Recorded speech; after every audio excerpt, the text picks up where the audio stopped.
India's premier యూనివర్సిటీలో BTech 100% placements, 100% education loan only in Karnavati university, Ahmedabad. పాకిస్తాన్లో elimination party నడుస్తుంది. ఎవరు ఊహించని విధంగా ఐఎస్ఐ పాకిస్తాన్కి సంబంధించి ఇంటర్ సర్వీసెస్ ఇంటెలిజెన్స్ ఆధ్వర్యంలో పక్కా సెక్యూరిటీ మధ్య ఉన్నటువంటి వ్యక్తులు కూడా గుర్తు తెలియని వ్యక్తుల చేతుల్లో ఎగిరిపోతున్నారు. ఇప్పుడు ఇది రెండో కేసు. లష్కర్ ఎ తోయిబాకి కీలకమైనటువంటి వ్యక్తిగా దాని కో ఫౌండర్స్లో ఒకరిగా ఉన్నటువంటి అమీర్ హంజా పైన అటాక్ జరిగింది. అది కూడా లాహోర్ సిటీలో, ఆయన సొంత ఇంట్లో. ఆయన పైన తుపాకీ తోటాలతో పేల్చి గుర్తు తెలియని వ్యక్తులు తప్పించుకుని వెళ్ళిపోయారు. తీవ్రమైనటువంటి గాయాలతో ఆసుపత్రి పాలయ్యారు. సో ఇది ఇప్పుడు వచ్చినటువంటి రిపోర్ట్. ఈ రిపోర్ట్ వచ్చిన తర్వాత అందరిలోనూ ఒక ఆసక్తి రేకెత్తిస్తోంది.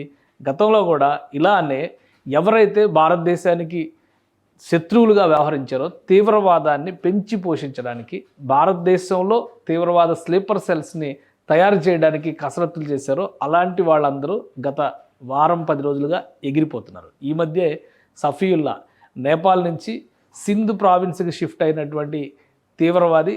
అతను లష్కర్ ఎ తోయిబా సింపథైజరు. నేపాల్లో భారతదేశంలో జరిగినటువంటి అనేక దాడుల్లో కీలక పాత్ర పోషించినటువంటి వ్యక్తి సఫీయుల్లా. ఇతన్ని కూడా లేపేశారు.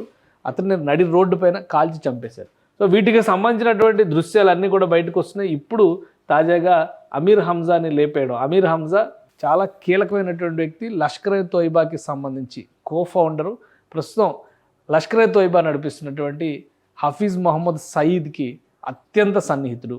2012లోనే అమెరికా తీవ్రవాద ముఠాలకు సంబంధించినటువంటి గ్రూపుల్ని గుర్తించేటువంటి క్రమంలో ఈ అమీర్ హంజా పాత్రని చాలా కీలకమైనటువంటి అంశంగా చెప్పింది. ఐడియాలజీని, సిద్ధాంతాన్ని ప్రచారం చేయడంలో ఇతను చాలా కీలక పాత్ర పోషించాడు అనేటువంటి మాటని వెల్లడించింది. అలానే దీనికి సంబంధించినటువంటి రిపోర్ట్స్ కూడా, Hamza co-founder of Lashkar e Taiba along with United Nations designated terrorist Hafiz Saeed, 66 years old, అంటే ఇప్పుడు 66 ఏళ్ల వయసులో ఉన్నాడు ఇతను. అయినా కానీ తీవ్రవాద కార్యకలాపాలకు ఏమాత్రం దూరంగా లేడు. పాకిస్తాన్లో ఉన్న పంజాబ్ ప్రావిన్స్ గుజరన్వాలా సిటీకి చెందినటువంటి వ్యక్తి. 2012 నుంచి తీవ్రవాద జాబితాలో ఉన్నాడు. అలానే లష్కర్ ఎ తోయిబాలో మరొక కీలకమైనటువంటి వ్యక్తి అబ్దుల్ రెహమాన్ మక్కీకి కూడా ఇతను అత్యంత సన్నిహితుడు, అత్యంత విశ్వాసపాత్రుడు. సీక్రెట్ ఆపరేషన్స్, కీలకమైనటువంటి ప్రతీకార చర్యలు తీసుకునేటప్పుడు వ్యూహాత్మకంగా హంజా సహకారాన్ని ఈ పాకిస్తాన్కి చెందినటువంటి లష్కర్ ఎ తోయిబా తీవ్రవాద సంస్థ, తీవ్రవాద గ్రూపులు చాలా కీలకమైనటువంటి వ్యక్తిగా పరిగణిస్తారు. అలాంటి వ్యక్తి పైన ఇప్పుడు అటాక్ జరిగింది. అది కూడా ఇతను ఉన్నటువంటిది ప్రస్తుతం అతను ఇంటర్ సర్వీసెస్ ఇంటెలిజెన్స్ కంట్రోల్లో ఉన్నటువంటిది, under the security cover of Pakistan's inter services intelligence, ISI.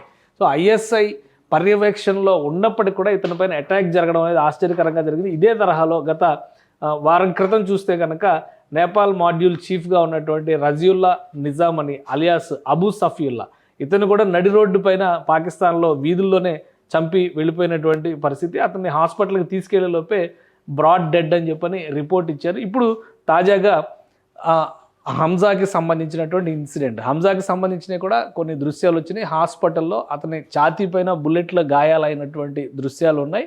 Treatment జరుగుతున్నటువంటి పరిస్థితి. అతని కండిషన్ ఏంటనేది రిపోర్ట్స్ ఏవి కూడా బయటికి రాలేదు. కానీ సీరియస్ కండిషన్ ఉన్నట్టుగానే భావిస్తున్నారు. అటాక్ చేసిన వాళ్ళెవరు, వాళ్ళ ఆనుపానులు ఏంటి, ఇవి కూడా ఏమీ క్లారిటీ లేదు. గుర్తు తెలియని వ్యక్తులు ఇంటికి వచ్చి మరీ కాల్చి వెళ్ళారు అనేదే ఇప్పటివరకు వస్తున్నటువంటి సమాచారం.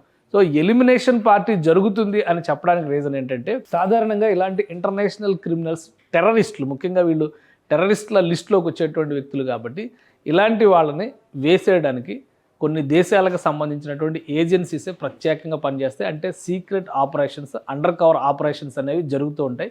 భారతదేశం పాకిస్తాన్ మధ్య ఉద్రిక్తతలు జరిగినటువంటి సందర్భం, కాల్పుల విరమణ అమల్లో ఉన్నటువంటి పరిస్థితుల్లో వరుసగా ఈ దాడులు జరగడం అనేది ఇప్పుడు ఆశ్చర్యకరంగా మారుతోంది.